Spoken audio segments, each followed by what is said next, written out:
All right, and up next for our last presentation of the session, Nth Cycle, providing a secure supply of rare earth and specialty metals for advanced electronics, presented by Desiree Plata.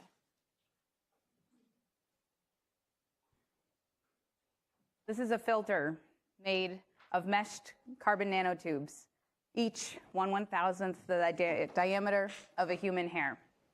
Carbon nanotubes have exceptional electrical conductivity and surface areas greater than most known materials. Those two properties, electrical conductivity and high surface areas per unit mass, give us the ability to shrink a process that used to require the size of a cubic football field down to the size of a coffee cup. The process that I'm talking to you about is electrochemical deposition that's been used to purify bulk metals like copper and nickel for over 100 years. But for low abundance metals like the rare earth ones that are used in all of the electronics sitting in your pockets or perhaps on your wrists, there is no such competitive process. So we invented one. The process that we use relies on delivering a charge across the mesh of carbon nanotube filters to try and precipitate metals contained in a liquid solution as solid materials. Here I'm showing some beautiful copper crystals that were collected by our process. Our process is able to separate bulk elements from rare earth elements, and we think that that's going to give electronics manufacturers the ability to put new life into new process from reclaimed metals, both from their manufacturing floor as well as from old products. This is a reinvention of the material supply chain in this country, and this is the goal of Nth Cycle. Here I'm showing you an image of all of the ways that different rare earth elements are used in your electronic devices, taking cell phones as an example. I'm also want to highlight that cobalt, lithium, aluminum, and nickel are very important to the advanced energy storage devices that are necessary for a future that relies on renewable energies and all electric vehicles, as well as our cell phones and laptops and smartwatches.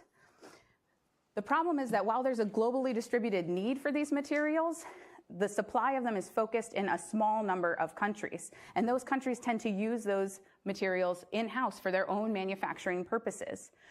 As an example, back in 2011, China reduced the supply of rare earth elements to the global markets, and this led to a factor of hundreds to thousands of increases in the prices of rare earth elements, and those never returned to their pre-spike values. Similarly, cobalt supplies over the past few years, cobalt pricing has increased by a factor of 5 due to concerns associated with ethics around the supply chain, as well as the rate of cobalt extraction relative to the reserve size due to American manufacturing of lithium, cobalt, and nickel batteries. So if you're a large company like Apple or Google or Tesla, you care a lot about this problem. In fact, 16 of the top 20 largest global markets rely on rare earth elements in the products that they sell, and the other 4 buy those products to do the businesses that they're executing. These particular ones have devoted programs to securing the metal supply chain, and that's where we come in. We wrote a paper a few years ago giving advice that returns control of the metal supply chain to the manufacturer in 2 areas, in the light gray in the manufacturing schemes and in the afterlife shown in blue. And I don't know if Apple read this paper or not, but they're implementing a few of our suggestions. One is that they're trying to outcompete the secondary markets available for electronic devices. And the second is that they built a series of robots that's able to disassemble your devices into their primary components. But the problem is that there is no technology that can take those boxes of components sitting on the disassembly floor and turn them back into the primary elements that you need for novel manufacturing. And that's where we see Nth Cycle coming in. Our long-term market goal is to help them digest those individual components and reclaim the individual metals. And our short-term goal is to try to improve fabrication efficiencies in manufacture. About half of the material, that hard-fought, expensive material, goes out the effluent stream of these manufacturing plants. And we want to see that changed. So drilling down on what this technology actually does, we take these carbon nanotube filters, assemble them in series, and we can introduce a mixed metal waste solution at the top of the filter stack and individually recover those metals. So on the top filter, you're seeing copper oxide recover. On the bottom, europium oxide. We can do some element mapping to prove that we have relatively high purity, high recovery rates for those particular metals that were introduced. And just in case you're wondering, yes, we can do cobalt and nickel too. So you can notice that nice blue color of cobalt. You'll be the lucky winner who gets to hold this cobalt. That's much improved relative to those black pebbles that I showed you moments ago. So that's ready for use in a new manufacturing design. And so, nevertheless, this device looks like it was built in a basement because it was. So we need to take this to something that actually looks more like a coffee cup that you could plug into that manufacturing stream. And here we lay out the next steps to do that over the next 2 years. This is our team.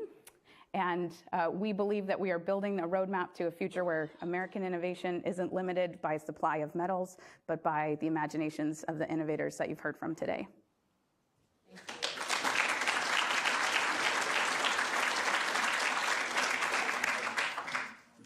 Questions? Yep. And be sure to press the button on your microphone, please, so that others can hear. Thanks.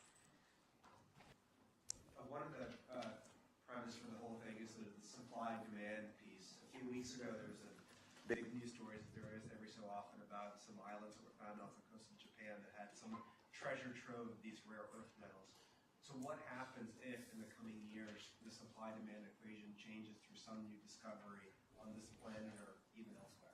Well, so I would say that the planet is inherently heterogeneous. So even if you do find a big deposit of material, it is somewhere. So one supplier has control over that. So you're never going to get away from market volatility. Rare earths in particular tend to be distributed even within those ore clusters. So it's very useful for the recovery of those materials. This doesn't rely on solvents. It has a 10 times lower greenhouse gas footprint with lower toxic emissions. So it has many environmental benefits that I didn't actually highlight here, but that were our primary motivation for designing the technology. And then if you're the manufacturer, it actually returns the control to you where you're not wasting material in inefficiency. So if I had paid thousands of dollars per kilogram for my source material, I wouldn't want to see half of that go down the effluent pipe, especially if it's a toxic metal. Thanks, Desiree. That's all the time we have for questions, but thank you all for your attention at this session.